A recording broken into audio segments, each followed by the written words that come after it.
Hello students, welcome back to your own learning platform Vedika commerce classes. हम हमेशा ही अपनी class के अंदर वो पॉइंट्स रेज करने की कोशिश करते हैं जहां पे बच्चे नॉर्मली प्रॉब्लम फील करते हैं और कैश फ्लो के अंदर थोड़ी सी भी कंफ्यूजन पूरे कैश फ्लो के लॉन्ग क्वेश्चन को गलत कर सकती है।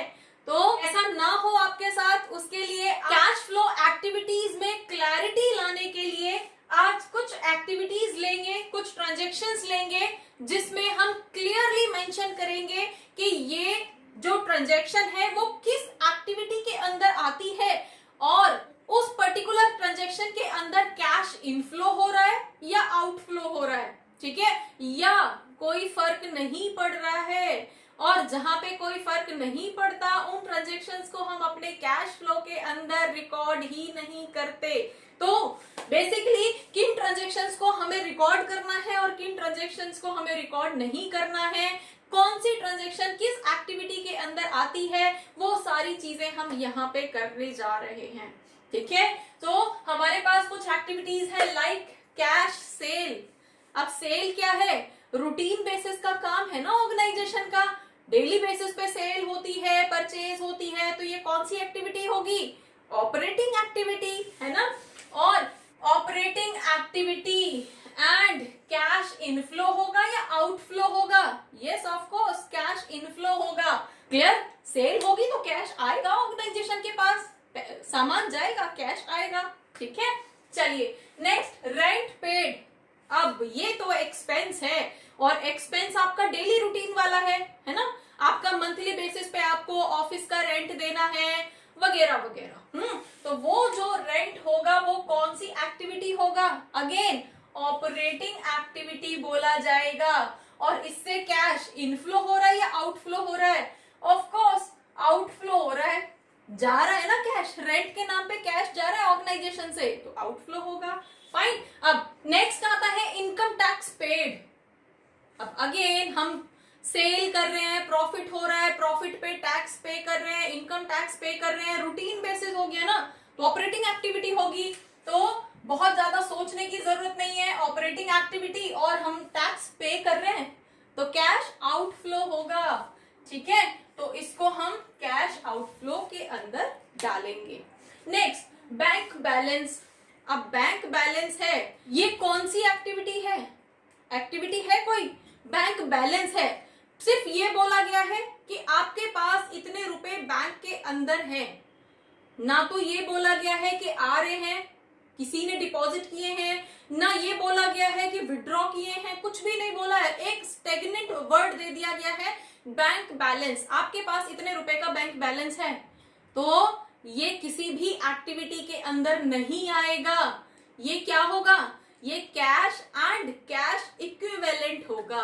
तो ये क्या होगा हमारे पास? कैश इक्विवेलेंट, है ना। कैश कैलकुलेट करने के लिए प्लस करते हैं ना हम बैंक बैलेंस को, ठीक है। अब इससे कोई इनफ्लो या आउटफ्लो हो रहा है? नहीं, कोई भी आउटफ्लो या इनफ्लो इससे नहीं हो रहा है। तो इसको हम अपना ओपनिंग के टाइम पे अगर दिया गया है तो ओपनिंग कैश में प्लस करेंगे, और अगर क्लोजिंग के टाइम पे दिया गया है तो क्लोजिंग कैश निकालने के लिए वहां पे प्लस करेंगे। दैट्स ऑल, ठीक है। इससे कोई इनफ्लो या आउटफ्लो नहीं शो हो रहा है, ठीक है। चलिए next, issue of debentures. Debentures issue कर रही है कंपनी और डिबेंचर्स इशू कर रही है तो बदले में कैश आ रहा है ना। और डिबेंचर्स इशू क्यों करती है? कैपिटल या पैसा इकट्ठा करने के लिए, प्रोजेक्ट के लिए पैसा इकट्ठा करना है, उसके लिए डिबेंचर्स इशू किए कंपनी ने। तो ये तो फाइनेंसिंग एक्टिविटी हो गई ना, प्रोजेक्ट को फाइनेंस करने के लिए पैसा इकट्ठा करना है, उसके लिए डिबेंचर इशू किए जा रहे हैं। तो हमारे पास फाइनेंसिंग एक्टिविटी होगी और कैश इनफ्लो हो रहा है या आउटफ्लो? इनफ्लो हो रहा है। एक और चीज बच्चे, मैं यहाँ पे इनफ्लो को IF लिख रही हूँ, आउटफ्लो को OF लिख रही हूँ। मैं लिख सकती हूँ, मुझे एग्जाम नहीं देना है, आप नहीं लिखोगे, आपको प्रॉपर वर्ड यूज करना है, ठीक है, नहीं तो आपके मार्क्स कट जाएंगे। चलिए next, cash paid against trade payables. अब ट्रेड पेबल्स रूटीन बेसिस पे आपने किसी से कुछ खरीदा है, बिजनेस में आपने उसको पे कर दिया, बिल्स पे कर दिए वगैरह वगैरह, तो ये तो रूटीन बेसिस का काम हो गया ना। तो हमारे पास अगेन कौन सी एक्टिविटी होगी ये, ऑपरेटिंग एक्टिविटी, और पेबल है तो कैश आउटफ्लो हो रहा है, ठीक है। तो हमारे पास यहाँ पे कैश आउटफ्लो होगा। Next, income tax refund. Income tax जो हमने पे किया था उसका कुछ मतलब एक्स्ट्रा पे कर दिया था, अब वहां से रिफंड होके आया है पैसा, तो हमारे लिए तो कैश इनफ्लो है ना। और जब हमने टैक्स पे किया था तो अगेन ऑपरेटिंग एक्टिविटी का पार्ट था, और जब हमें टैक्स रिफंड हो रहा है तो भी हमारे लिए वो ऑपरेटिंग एक्टिविटी का ही पार्ट है। लेकिन ऑपरेटिंग एक्टिविटी के अंदर इसको हम एक्स्ट्रा ऑर्डिनरी आइटम बोलते हैं। अब ये एक्स्ट्रा ऑर्डिनरी आइटम क्या होता है वो हम नेक्स्ट क्लास के अंदर कवर करेंगे। तो आप कंटिन्यू अगर क्लासेस को देखते रहोगे तो आपको डेफिनेटली कैश फ्लो सॉल्व करना बहुत इजी हो जाएगा। कुछ नहीं है, बहुत इजी है कैश फ्लो, ठीक है। तो अभी हम यहाँ पे इसको सिर्फ ऑपरेटिंग एक्टिविटी करके मेंशन कर देते हैं, ठीक है। तो हमारे पास इनकम टैक्स रिफंड भी ऑपरेटिंग एक्टिविटी के अंदर आएगा, और इससे हमारा जो कैश है वो इनफ्लो हो रहा है ना। चलिए next, sale of patents. Patents क्या होते हैं, पेटेंट्स, गुडविल, ये हमारे इंटेंजिबल फिक्स्ड एसेट्स होते हैं। और जब आप फिक्स्ड एसेट को सेल करोगे या फिक्स्ड एसेट परचेज करोगे तो वो कौन सी एक्टिविटी बन जाती है, इन्वेस्टिंग एक्टिविटीज ना। तो सेल हो रही है पेटेंट्स की तो आपके पास इन्वेस्टिंग एक्टिविटी होगी, और इन्वेस्टिंग एक्टिविटी से कैश इनफ्लो होगा। इनफ्लो होगा ना, सेल कर रहे हो पेटेंट को, right. Next, purchase of goodwill. Again fixed capital, fixed intangible asset आप परचेज कर रहे हो तो परचेज करने में कैश आउटफ्लो हो रहा है, और एक्टिविटी कौन सी है, इन्वेस्टिंग, है ना। तो हमारे पास इन्वेस्टिंग एक्टिविटीज और कैश हमारा आउटफ्लो हो रहा है। Next, purchase of securities. अब सिक्योरिटीज का परचेज कर रहे हो, सिक्योरिटी शेयर्स, बॉन्ड्स, डिबेंचर्स, यही सब तो सिक्योरिटीज होती हैं। अब इसको आप परचेज कर रहे हो। जब आप इशू कर रहे थे, जैसे आपने यहाँ पे किया था इशू ऑफ डिबेंचर्स, तो डिबेंचर आपने इशू किए थे कैपिटल रेज करने के लिए, तो आपके लिए फाइनेंसिंग थी। लेकिन जब आप इसी तरह की सिक्योरिटी परचेज करते हो, इट मींस आप किसी दूसरी कंपनी की शेयर्स या बॉन्ड्स, डिबेंचर्स खरीद रहे हो, तो किस लिए खरीद रहे हो, सिर्फ और सिर्फ इन्वेस्टमेंट करने के लिए, इन्वेस्टमेंट पर्पस से खरीद रहे हो ना। जब मेच्योरिटी डेट होगी तो इसके बदले में आपको पैसा मिलेगा, अभी आपको खर्च करना पड़ रहा है, तो ये सब क्या है, इन्वेस्टमेंट है ना। एक फ्यूचर प्रॉफिट की उम्मीद में जब आप कुछ कैश स्पेंड कर रहे हो, दैट इज कॉल्ड इन्वेस्टमेंट, ठीक है। दैट्स व्हाई जब आप परचेज करोगे सिक्योरिटीज तो वो आपकी इन्वेस्टमेंट एक्टिविटी बोली जाएगी, राइट। और अब यहाँ पे जब आप परचेज कर रहे हो तो कैश आउटफ्लो हो रहा है, तो आपके पास कैश आउटफ्लो होगा। डन। ध्यान रखना, जब आप सिक्योरिटीज परचेज करोगे तो इन्वेस्टिंग एक्टिविटी होगी, और जब आप सिक्योरिटीज इशू करोगे या रिडीम करोगे तो वो आपकी फाइनेंसिंग एक्टिविटी के अंदर आएगा। चलिए, यही छोटी छोटी चीजें होती है जहां पे बच्चे नॉर्मली कंफ्यूज हो जाते हैं। चलिए नेक्स्ट, क्रेडिट परचेज। परचेज कर रहे हो, ऑपरेटिंग एक्टिविटी के अंदर आना चाहिए, है ना। लेकिन परचेज कैसा है, क्रेडिट। तो क्या हम क्रेडिट परचेज को यहाँ पे कंसीडर करेंगे, नहीं, हमारा कैश तो गया ही नहीं ना। कहाँ गया हमारा कैश, कैश आउटफ्लो हुआ ही नहीं परचेज में। तो जब कैश पे कोई इफेक्ट नहीं आया तो उसको हम यहाँ पे क्यों लेंगे, नहीं लेंगे, फाइन। तो अगर हम एक्टिविटी की बात करते हैं तो ऑपरेटिंग एक्टिविटी के अंदर आएगा, क्योंकि आपकी रूटीन बेसिस की एक्टिविटी है सेल परचेज, राइट। लेकिन यहाँ पे क्योंकि आपका कैश आउटफ्लो नहीं हुआ है इसलिए इसको हम कंसीडर नहीं करेंगे। लेकिन कैश की फॉर्म में तो नहीं करेंगे, कैश ही तो नहीं हुआ, लेकिन लाइबिलिटीज पे तो इफेक्ट आया है। और जब हम ऑपरेटिंग एक्टिविटीज कैलकुलेट करते हैं तो वहां पे हमें कुछ चेंज इन वर्किंग कैपिटल निकालना होता है। तो उस चेंज इन वर्किंग कैपिटल में चेंज इन एसेट्स और चेंज इन लाइबिलिटीज हमें निकालना होगा। तो वहां पे हमें इसको कंसीडर करना पड़ेगा, ठीक है। और ये हम तब करेंगे जब ऑपरेटिंग एक्टिविटीज का क्वेश्चन करेंगे। अभी आप सिर्फ ये समझ लो कि यहाँ पे कैश का कोई आउटफ्लो नहीं हो रहा है, इसलिए कैश नहीं गया हमारा। दूसरी तरफ हमारा ये परचेज है तो ऑपरेटिंग एक्टिविटी का पार्ट है।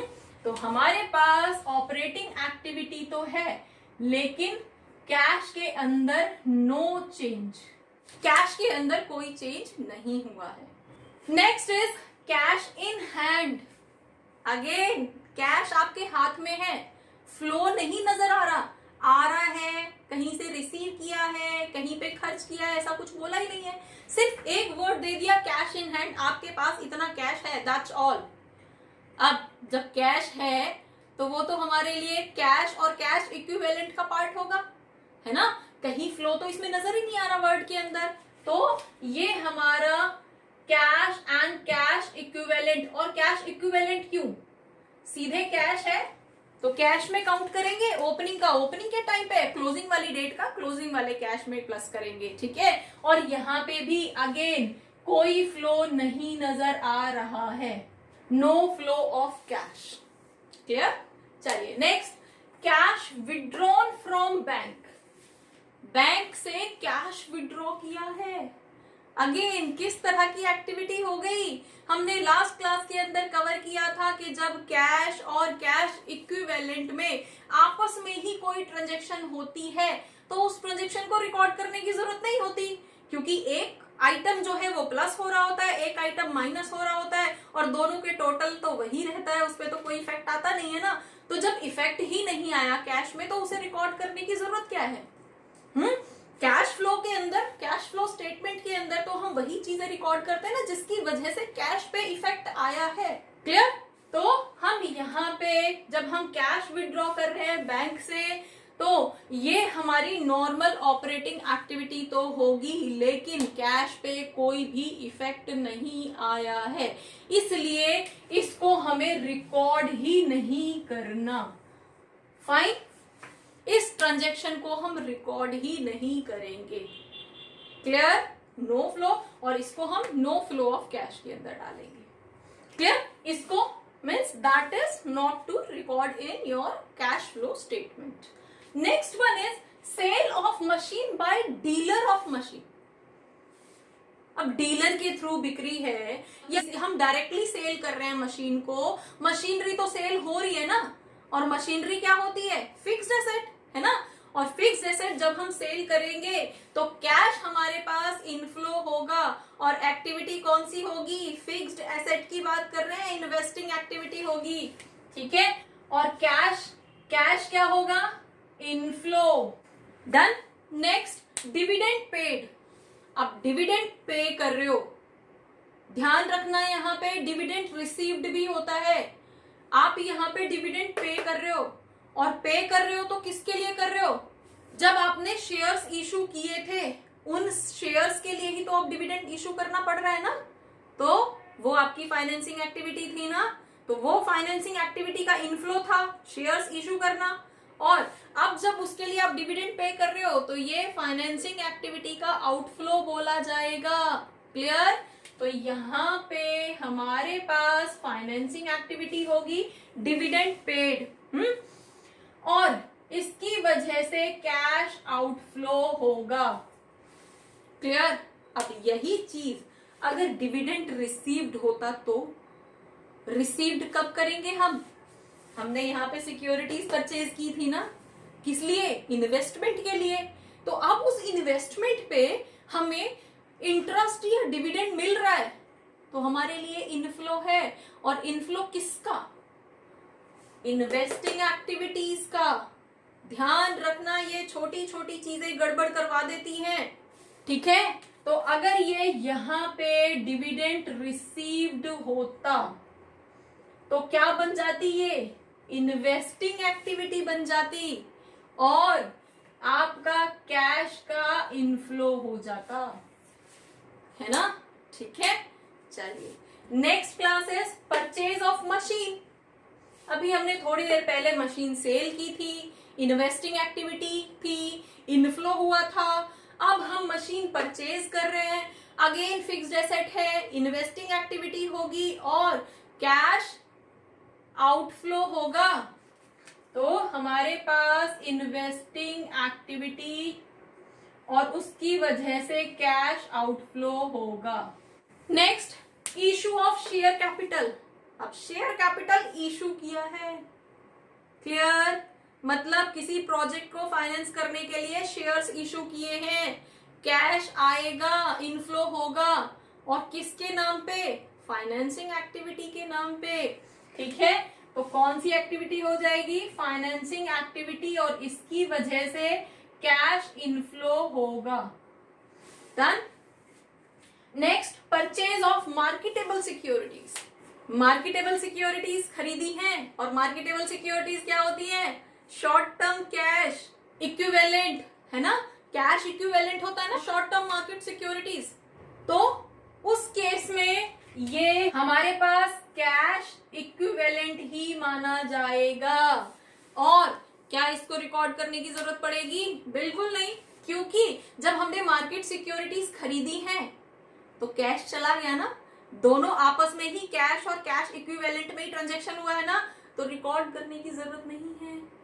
ठीक है, अब जो भी हमारा एट लास्ट होगा, सपोज ये क्लोजिंग था तो क्लोजिंग के टाइम पे हमने 1000 रुपीज की मार्केटेबल सिक्योरिटीज खरीद ली है, तो 1000 रुपीज कैश कम हो गया, मार्केट सिक्योरिटीज आ गई हैं, तो अगेन टोटल तो वही रहेगा ना, टोटल पे तो कोई चेंज नहीं आया। बस होगा क्या, नाम पे जहां पे हम कैश लिख रहे थे 1000 का, अब उस कैश को हटा के मार्केट सिक्योरिटीज लिख देंगे 1000 रुपीज की, बस चेंज तो कुछ भी नहीं आया। Done. Next short term deposits in bank. Again marketable securities ही तो है, शॉर्ट टर्म डिपॉजिट ही तो है, तो शॉर्ट टर्म डिपॉजिट है, अगेन कैश और कैश इक्विवेलेंट हो गया, तो ये भी हमारे पास कैश इक्विवेलेंट बोला जाएगा। यहां पे भी कोई फ्लो नहीं हुआ है। Next one is cash received from debtors.